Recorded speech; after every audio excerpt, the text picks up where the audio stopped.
दोस्तों, गुफ्तगू चैनल में आपका बहुत बहुत स्वागत है। दोस्तों, आज मैं जिस कहानी को लेकर आया हूं उस कहानी का नाम है माता का हृदय। लेखक मुंशी प्रेमचंद, वाचन मोहम्मद गुलरेज नूर। माधवी की आंखों में सारा संसार अंधेरा हो रहा था। कोई अपना मददगार न दिखाई देता था। कहीं आशा की झलक न थी। उस निर्धन घर में वो अकेली पड़ी रोती थी और कोई आंसू पोंछने वाला न था। उसके पति को मरे हुए 22 वर्ष हो गए थे। घर में कोई संपत्ति ना थी। उसने ना जाने किन तकलीफों से अपने बच्चे को पाल पोसकर बड़ा किया था। वही जवान बेटा आज उसकी गोद से छिन गया था। और छीनने वाले कौन थे? अगर मृत्यु ने छीना होता तो वो सब्र कर लेती। मौत से किसी को द्वेष नहीं होता, मगर स्वार्थियों के हाथों यह अत्याचार असह्य हो रहा था। इस घोर संताप की दशा में उसका जी रह रहकर इतना विकल हो जाता कि इसी समय चलूं और उस अत्याचारी से इसका बदला लूं जिसने उस पर यह निष्ठुर आघात किया है। मारूं या मर जाऊं, दोनों ही में संतोष हो जाएगा। कितना सुंदर, कितना होनहार बालक था। यही उसके पति की निशानी, उसके जीवन का आधार, उसकी उम्र भर की कमाई थी। वही लड़का इस वक्त जेल में पड़ा ना जाने क्या क्या तकलीफें झेल रहा होगा। और उसका अपराध क्या था? कुछ नहीं। सारा मोहल्ला उस पर जान देता था। विद्यालय के अध्यापक उस पर जान देते थे। अपने बेगाने सभी तो उसे प्यार करते थे। कभी उसकी कोई शिकायत सुनने में ही नहीं आई। ऐसे बालक की माता होने पर अन्य माताएं उसे बधाई देती। कैसा सज्जन, कैसा उदार, कैसा परमार्थी। खुद भूखो सो रहे, मगर क्या मजाल कि द्वार पर आने वाले अतिथि को रूखा जवाब दे। ऐसा बालक क्या इस योग्य था कि जेल में जाता? उसका अपराध यही था कि वो कभी कभी सुनने वालों को अपने दुखी भाइयों का दुखड़ा सुनाया करता था। अत्याचार से पीड़ित प्राणियों की मदद के लिए हमेशा तैयार रहता था। क्या यही उसका अपराध था? दूसरों की सेवा करना भी अपराध है? किसी अतिथि को आश्रय देना भी अपराध है? इस युवक का नाम आत्मानंद था। दुर्भाग्यवश उसमें वो सभी गुण थे जो जेल का द्वार खोल देते हैं। वो निर्भीक था, स्पष्टवादी था, साहसी था, स्वदेश प्रेमी था, निस्वार्थ था, कर्तव्य परायण था। जेल जाने के लिए इन्हीं गुणों की जरूरत है। स्वाधीन प्राणियों के लिए वो गुण स्वर्ग का द्वार खोल देते हैं, पराधीनों के लिए नर्क के। आत्मानंद के सेवा कार्य ने, उसकी वृत्ताओं ने और उसके राजनीतिक लेखों ने उसे सरकारी कर्मचारियों की नजरों में चढ़ा दिया था। सारा पुलिस विभाग नीचे से ऊपर तक उससे सतर्क रहता था। सबकी निगाहें उस पर लगी रहती थी। आखिर जिले में एक भयंकर डाके ने उन्हें इच्छित अवसर प्रदान कर दिया। आत्मानंद के घर की तलाशी हुई। कुछ पत्र और लेख मिले जिन्हें पुलिस ने डाके का बीजक सिद्ध किया। लगभग 20 युवकों की एक टोली फांस ली गई। आत्मानंद इसका मुखिया ठहराया गया। शहादतें हुई। इस बेकारी और गिरानी के जमाने में आत्मा से ज्यादा सस्ती और कौन वस्तु हो सकती है? बेचने को और किसी के पास रह क्या गया है? नाम मात्र का प्रलोभन देकर अच्छी से अच्छी शहादतें मिल सकती हैं। और पुलिस के हाथ पड़कर तो निकृष्ट से निकृष्ट गवाहियां भी देववाड़ी का महत्व प्राप्त कर लेती हैं। शहादतें मिल गईं। महीने भर तक मुकदमा चला। मुकदमा क्या चला, एक स्वांग चलता रहा और सारे अभियुक्तों को सजाएं दे दी गई। आत्मानंद को सबसे कठोर दंड मिला, 8 वर्ष का कठिन कारावास। माधवी रोज कचहरी जाती, एक कोने में बैठी सारी कार्रवाई देखा करती। मानवीय चरित्र कितना दुर्बल, कितना निर्दय, कितना नीच है, इसका उसे अभी तक अनुमान भी ना हुआ था। जब आत्मानंद को सजा सुना दी गई और वो माता को प्रणाम करके सिपाहियों के साथ चला तो माधवी मूर्छित होकर जमीन पर गिर पड़ी। 2-4 दयालु सज्जनों ने उसे तांगे पर बैठाकर घर तक पहुंचाया। जब से वो होश में आई है, उसके हृदय में शूल सा उठ रहा है। किसी तरह धैर्य नहीं होता। उस घोर आत्मवेदना की दशा में अब अपने जीवन का केवल एक लक्ष्य दिखाई देता है, और वो इस अत्याचार का बदला है। अब तक पुत्र उसके जीवन का आधार था। अब शत्रुओं से बदला लेना ही उसके जीवन का आधार होगा। जीवन में अब उसके लिए कोई आशा ना थी। इस अत्याचार का बदला लेकर वो अपना जन्म सफल समझेगी। इस अभागे नर पिशाच बागची ने जिस तरह उसे रक्त के आंसू रुलाए हैं, उसी भांति ये भी उसे रुलाएगी। नारी हृदय कोमल है, लेकिन केवल अनुकूल दशा में। जिस दशा में पुरुष दूसरों को दबाता है, स्त्री शील और विनय की देवी हो जाती है। लेकिन जिसके हाथों अपना सर्वनाश हो गया हो, उसके प्रति स्त्री को पुरुष से कम घृणा और क्रोध नहीं होता। अंतर इतना ही है कि पुरुष शस्त्रों से काम लेता है, स्त्री कौशल से। रात भीगती जाती थी और माधवी उठने का नाम न लेती थी। उसका दुख प्रतिकार के आवेश में विलीन होता जाता था, यहां तक कि इसके सिवा उसे और किसी बात की याद ही ना रही। उसने सोचा, कैसे यह काम होगा। कभी घर से नहीं निकली। वैधव्य के 22 साल इसी घर में कट गए, लेकिन अब निकलूंगी, जबरदस्ती निकलूंगी। भिखारिन बनूंगी, टहलनी बनूंगी, झूठ बोलूंगी, सब कुकर्म करूंगी। सत्कर्म के लिए संसार में स्थान नहीं। ईश्वर ने निराश होकर कदाचित इसकी ओर से मुंह फेर लिया है, जब तो यहां ऐसे ऐसे अत्याचार होते हैं और पापियों को दंड नहीं मिलता। अब इन्हीं हाथों से उसे दंड दूंगी। संध्या का समय था। लखनऊ के एक सजे हुए बंगले में मित्रों की महफिल जमी हुई थी। गाना बजाना हो रहा था। एक तरफ आतिशबाजियां रखी हुई थी, दूसरे कमरे में मेजों पर खाना चुना जा रहा था। चारों तरफ पुलिस के कर्मचारी नजर आते थे। यह पुलिस के सुपरिटेंडेंट मिस्टर बागची का बंगला है। कई दिन हुए उन्होंने एक मार्के का मुकदमा जीता था। अफसरों ने खुश होकर उनकी तरक्की कर दी थी और उसी की खुशी में यह उत्सव मनाया जा रहा था। यहां आए दिन ऐसे उत्सव होते रहते थे। मुफ्त के गवैये मिल जाते थे, मुफ्त की आतिशबाजी, फल और मेवे और मिठाइयां आधे दामों पर बाजार से आ जाती थी और चट दावत हो जाती थी। दूसरों को जहां 100 लगते थे, वहां इनके 10 से काम चल जाता था। दौड़ धूप करने के लिए सिपाहियों की फौज थी ही। और यह मार्के का मुकदमा क्या था, वो जिसमें निरपराध युवकों को बनावटी शहादत से जेल में ठूस दिया जाता था। गाना समाप्त होने पर लोग भोजन करने बैठे। बेगार के मजदूर और पल्लेदार जो बाजार से दावत और सजावट के सामान लाए थे, रोते या दिल में गालियां देते चले गए थे। पर एक बुढ़िया अभी तक द्वार पर बैठी हुई थी। अन्य मजदूरों की तरह वो भुन भुनाकर काम न करती थी। हुक्म पाते ही खुशदिल मजदूर की तरह दौड़ दौड़कर हुक्म बजा लाती थी। ये माधवी थी, जो इस समय मजूरनी का वेश धारण करके अपना घातक संकल्प पूरा करने आई थी। मेहमान चले गए, महफिल उड़ गई। दावत का सामान समेट दिया गया। चारों ओर सन्नाटा छा गया, लेकिन माधवी अभी तक यहीं बैठी थी। सहसा मिस्टर बागची ने पूछा, बुढ़ी, तू यहां क्यों बैठी है? तुझे कुछ खाने को मिल गया? माधवी, हां हुजूर, मिल गया। बागची, तो जाती क्यों नहीं? माधवी, कहां जाऊं सरकार, मेरा कोई घर द्वार थोड़ा ही है। हुक्म हो तो यहीं पड़ी रहूं। पाव भर आटे की परवस्ती हो जाए हुजूर। बागची, नौकरी करेगी? माधवी, क्यों ना करूंगी सरकार, यही तो चाहती हूं। बागची, लड़का खिला सकती है? माधवी, हां हुजूर, वो मेरे मन का काम है। बागची, अच्छी बात है, तू आज ही से रह। जा, घर में देख, जो काम बताएं वो कर। 1 महीना गुजर गया। माधवी इतना तन मन से काम करती है कि सारा घर उससे खुश है। बहू जी का मिजाज बहुत ही चिड़चिड़ा है। वो दिन भर खाट पर पड़ी रहती है और बात बात पर नौकरों पर झल्लाया करती है, लेकिन माधवी उनकी घुड़कियों को भी सहर्ष सह लेती है। अब तक मुश्किल से कोई दाई 1 सप्ताह से अधिक ठहरी थी। माधवी ही का कलेजा है कि जली कुटी सुनकर भी मुख पर मैल नहीं आने देती। मिस्टर बागची के कई लड़के हो चुके थे, पर यही सबसे छोटा बच्चा बच रहा था। बच्चे पैदा तो हुष्ट पुष्ट होते, किंतु जन्म लेते ही उन्हें एक न एक रोग लग जाता था और कोई 2-4 महीने, कोई साल भर जीकर चल देते थे। माँ बाप दोनों इस शिशु पर प्राण देते थे। उसे जरा जुकाम भी हो तो दोनों विकल हो जाते। स्त्री पुरुष दोनों शिक्षित थे, पर बच्चे की रक्षा के लिए टोना टुटका, दुआ ताबीज, जंतर मंतर, एक से भी उन्हें इनकार ना था। माधवी से बच्चा इतना हिल गया कि एक क्षण के लिए भी उसकी गोद से ना उतरता। वो कहीं एक क्षण के लिए चली जाती तो रो रो कर दुनिया सिर पर उठा लेता। वो सुलाती तो सोता, वो दूध पिलाती तो पीता, वो खिलाती तो खेलता, उसी को वो अपनी माता समझता। माधवी के सिवा उसके लिए संसार में कोई अपना ना था। बाप को तो वो दिन भर में केवल 2-4 बार देखता और समझता ये कोई परदेशी आदमी है। मां आलस्य और कमजोरी के मारे गोद में लेकर टहल ना सकती थी।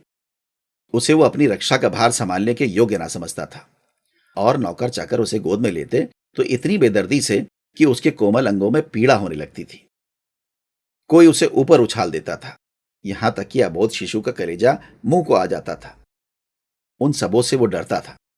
केवल माधवी थी जो उसके स्वभाव को समझती थी। वो जानती थी कि कब क्या करने से बालक प्रसन्न होगा, इसलिए बालक को भी उससे प्रेम था। माधवी ने समझा था यहां कंचन बरसता होगा, लेकिन उसे देखकर कितना विस्मय हुआ कि बड़ी मुश्किल से महीने का खर्च पूरा पड़ता है। नौकरों से एक एक पैसे का हिसाब लिया जाता था और बहुधा आवश्यक वस्तुएं भी टाल दी जाती थी।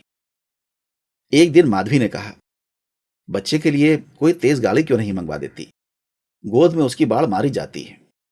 मिसेस बागची ने कुंठित होकर कहा, कहां से मंगवा दूं? कम से कम 50-60 रुपए में आएगी। इतने रुपए कहां हैं? माधवी, मालकिन आप भी ऐसा कहती हैं। मिसेस बागची, झूठ नहीं कहती। बाबूजी की पहली स्त्री से 5 लड़कियां और हैं। सब इस समय इलाहाबाद के एक स्कूल में पढ़ रही हैं। बड़ी की उम्र 15-16 वर्ष से कम ना होगी। आधा वेतन तो उधर ही चला जाता है। फिर उनकी शादी की भी तो फिक्र है। पांचों के बीमा में कम से कम 25,000 लगेंगे। इतने रुपए कहां से आएंगे? मैं चिंता के मारे मरी जाती हूं। मुझे कोई दूसरी बीमारी नहीं है, केवल यही चिंता का रोग है। माधवी, घूस भी तो मिलती है। मिसेस बागची, बुढ़िया, ऐसी कमाई में बरकत नहीं होती। यही क्यों? सच पूछो तो इसी घूस ने हमारी ये दुर्गति कर रखी है। क्या जाने औरों को कैसे हजम हो जाती है। यहां तो जब ऐसे रुपए आते हैं तो कोई ना कोई नुकसान भी अवश्य हो जाता है। एक आता है तो दो लेकर जाता है। बार बार मना करती हूं, हराम की कौड़ी घर में ना लाया करो, लेकिन मेरी कौन सुनता। बात यह थी कि माधवी को बालक से स्नेह होता जाता था। उसके अमंगल की कल्पना भी वो ना कर सकती थी। वो अब उसी की नींद सोती और उसी की नींद जागती थी। अपने सर्वनाश की बात करके एक क्षण के लिए उसे बागची पर क्रोध तो हो आता था और घाव फिर हरा हो जाता था, पर मन पर कुत्सित भावों का आधिपत्य ना था। घाव भर रहा था, केवल ठेस लगने से दर्द हो जाता था। उसमें स्वयं टीस या जलन न थी। इस परिवार पर अब उसे दया आती थी। सोचती, बेचारे ये छीन झपट ना करें तो कैसे गुजर हो। लड़कियों का विवाह कहां से करेंगे? स्त्री को जब देखो बीमारी रहती है। उन पर बाबूजी को एक बोतल शराब भी रोज चाहिए। जिसके घर में 5-5 कुंवारी कन्याएं हों, बालक हो होकर मर जाते हों, घरनी सदा बीमार रहती हो, स्वामी शराब का लती हो, उस पर तो यूं ही ईश्वर का कोप है। इनसे तो मैं अभागिनी ही अच्छी। दुर्बल बालकों के लिए बरसात बुरी बला है। कभी खांसी है, कभी ज्वर, कभी दस्त। जब हवा में ही शीत भरी हो तो कोई कहां तक बचाए। माधवी एक दिन अपने घर चली गई थी। बच्चा रोने लगा तो मां ने एक नौकर को दिया, इसे बाहर से बहला ला। नौकर ने बाहर ले जाकर हरी हरी घास पर बैठा दिया। पानी बरसकर निकल गया था। भूमि गीली हो रही थी। कहीं कहीं पानी भी जमा हो गया था। बालक को पानी में छपके लगाने से ज्यादा प्यारा और कौन खेल हो सकता है। खूब प्रेम से उमग उमग कर पानी में लौटने लगा। नौकर बैठा और आदमियों के साथ गपशप करता रहा। इस तरह घंटों गुजर गए। बच्चे ने खूब सर्दी खाई। घर आया तो उसकी नाक बह रही थी। रात को माधवी ने आकर देखा तो बच्चा खांस रहा था। आधी रात के करीब उसके गले से खुरखुर की आवाज निकलने लगी। माधवी का कलेजा सन से हो गया। स्वामिनी को जगाकर बोली, देखो तो बच्चे को क्या हो गया है? क्या सर्दी वर्दी तो नहीं लग गई? हां, सर्दी ही तो मालूम होती है। स्वामिनी हकपकाकर उठ बैठी और बालक की खुरखुराहट सुनी तो पांव तले से जमीन निकल गई। यह भयंकर आवाज उसने कई बार सुनी थी और उसे खूब पहचानती थी। व्यग्र होकर बोली, जरा आग जलाओ, थोड़ा सा चोकर लाकर एक पोटली बनाओ, सेकने से लाभ होता है। इन नौकरों से तंग आ गई। आज कहार जरा देर के लिए बाहर ले गया था, उसी ने सर्दी में छोड़ दिया होगा। सारी रात दोनों बालक को सेकती रहीं। किसी तरह सवेरा हुआ। मिस्टर बागची को खबर मिली तो सीधे डॉक्टर के यहां दौड़े। खैरियत इतनी थी कि जल्द एहतियात की गई। 3 दिन में बच्चा अच्छा हो गया, लेकिन इतना दुर्बल हो गया था कि उसे देखकर डर लगता था। सच पूछो तो माधवी की तपस्या ने बालक को बचाया। माता सोती, पिता सो जाता, किंतु माधवी की आंखों में नींद ना थी। खाना पीना तक भूल गई। देवताओं की मनौतियां करती थी, बच्चे की बलाएं लेती थी, बिल्कुल पागल हो गई थी। ये वही माधवी है जो अपने सर्वनाश का बदला लेने आई थी। अपकार की जगह उपकार कर रही थी। विष पिलाने आई थी, सुधा पिला रही थी। मनुष्य में देवता कितना प्रबल है। प्रातःकाल का समय था। मिस्टर बागची शिशु के झूले के पास बैठे हुए थे। स्त्री के सिर में पीड़ा हो रही थी। वहीं चारपाई पर लेटी हुई थी और माधवी समीप बैठे बच्चे के लिए दूध गर्म कर रही थी। सहसा बागची ने कहा, बूढ़ा, हम जब तक जिएंगे तुम्हारा यश गाएंगे। तुमने बच्चे को जिला लिया। स्त्री, ये देवी बनकर हमारा कष्ट निवारण करने के लिए आ गई। ये ना होती तो ना जाने क्या होता। बूढ़ा, तुमसे मेरी एक विनती है। यूं तो मरना जीना प्रारब्ध के हाथ है, लेकिन अपना अपना पौरा भी बड़ी चीज है। मैं अभागनी हूं। अब कि तुम्हारे ही पुण्य प्रताप से बच्चा संभल गया, मुझे डर लग रहा है कि ईश्वर इसे हमारे हाथ से छीन ना ले। सच कहती हूं बूढ़ा, मुझे इसको गोद में लेते डर लगता है। इसे तुम आज से अपना बच्चा समझो। तुम्हारा होकर शायद बच जाए। हम अब आगे हैं। हमारा होकर इस पर कोई ना कोई संकट आता रहेगा। आज से तुम इसकी माता हो जाओ। तुम इसे अपने घर ले जाओ, जहां चाहे ले जाओ। तुम्हारी गोद में देकर मुझे फिर कोई चिंता ना रहेगी। वास्तव में तुम ही इसकी माता हो, मैं तो राक्षसी हूं। माधवी, बहू जी, भगवान सब कुशल करेंगे। क्यों जी इतना छोटा करती हो? मिस्टर बागची, नहीं नहीं बूढ़ी माता, इसमें कोई हरज नहीं है। मैं मस्तिष्क से तो इन बातों को ढकोसला ही समझता हूं, लेकिन हृदय से इन्हें दूर नहीं कर सकता। मुझे स्वयं मेरी माताजी ने एक धोबिन के हाथ बेच दिया था। मेरे 3 भाई मर चुके थे। मैं जो बच गया तो माँ बाप ने समझा बेचने से ही इसकी जान बच गई। तुम इस शिशु को पालो पोसो, इसे अपना पुत्र समझो। खर्च हम बराबर देते रहेंगे, इसकी कोई चिंता मत करना। कभी कभी हमारा जी चाहेगा आकर देख लिया करेंगे। हमें विश्वास है कि तुम इसकी रक्षा हम लोगों से कहीं अच्छी तरह कर सकती हो। मैं कुकर्मी हूं। जिस पेशे में हूं उसमें कुकर्म के बगैर काम नहीं चल सकता। झूठी शहादतें बनानी ही पड़ती हैं, निरपराधों को फंसाना ही पड़ता है। आत्मा इतनी दुर्बल हो गई है कि प्रलोभन में पड़ ही जाता हूं। जानता हूं कि बुराई के फल बुरा ही होता है, पर परिस्थिति से मजबूर हूं। अगर ना करूं तो आज नालायक बनाकर निकाल दिया जाऊं। अंग्रेज हजारों भूले करें, कोई नहीं पूछता।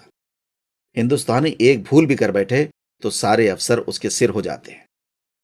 हिंदुस्तानियों को तो कोई बड़ा पद ना मिले वही अच्छा। पद पाकर तो उनकी आत्मा का पतन हो जाता है। उनको हिंदुस्तानियत का दोष मिटाने के लिए कितनी ही ऐसी बातें करनी पड़ती हैं जिनका अंग्रेज के दिल में कभी ख्याल ही पैदा नहीं हो सकता। तो बोलो, स्वीकार करती हो? माधवी गदगद होकर बोली, बाबूजी, आपकी इच्छा है तो मुझसे भी जो बन पड़ेगा आपकी सेवा कर दूंगी। भगवान बालक को अमर करे, मेरी तो उनसे यही विनती है। माधवी को ऐसा मालूम हो रहा था कि स्वर्ग के द्वार सामने खुले हैं और स्वर्ग की देवियां अंचल फैला फैलाकर आशीर्वाद दे रही हैं, मानो उसके अंतस्थल में प्रकाश की लहरें सी उठ रही हैं। इस स्नेहमय सेवा में कितनी शांति थी। बालक अभी तक चादर ओढ़े सो रहा था। माधवी ने दूध गर्म हो जाने पर उसे झूले पर से उठाया तो चिल्ला पड़ी। बालक की देह ठंडी हो गई थी और मुख पर पीलापन आ गया था, जिसे देखकर कलेजा हिल जाता है। कंठ से आह निकल जाती है और आंखों से आंसू बहने लगते हैं। जिसने उसे एक बार देखा है फिर कभी नहीं भूल सकता। माधवी ने शिशु को गोद से चिपटा लिया, हालांकि नीचे उतार देना चाहिए था। कोहराम मच गया। मां बच्चे को गले से लगाए रोती थी, पर उसे जमीन पर ना सुलाती थी। क्या बातें हो रही थी और क्या हो गया। मौत को धोखा देने में आनंद आता है। वो उस वक्त कभी नहीं आती जब लोग उसकी राह देखते हैं। रोगी जब समझ जाता है, जब वो पथ्य लेने लगता है, उठने बैठने लगता है, घर भर खुशियां मनाने लगता है, सबको विश्वास हो जाता है कि संकट टल गया, उस वक्त घात में बैठी हुई मौत सिर पर आ जाती है। यही उसकी निठुर लीला है। आशाओं के बाग लगाने में हम कितने कुशल हैं। यहां हम रक्त के बीज बोकर सुधा के फल खाते हैं, अग्नि से पौधों को सींचकर शीतल छां में बैठते हैं। हा मंदबुद्धि। दिन भर मातम होता रहा। बाप रोता था, मां तड़पती थी और माधवी बारी बारी से दोनों को समझाती थी। यदि अपने प्राण देकर वो बालक को जिला सकती तो इस समय अपना धन्य भाग समझती। वो अहित का संकल्प करके यहां आई थी, और आज जब उसकी मनोकामना पूरी हो गई और उसे खुशी से फूला ना समाना चाहिए था, उसे उससे कहीं घोर पीड़ा हो रही थी जो अपने पुत्र की जेल यात्रा से हुई थी। रुलाने आई थी और खुद रोती जा रही थी। माता का हृदय दया का आगार है।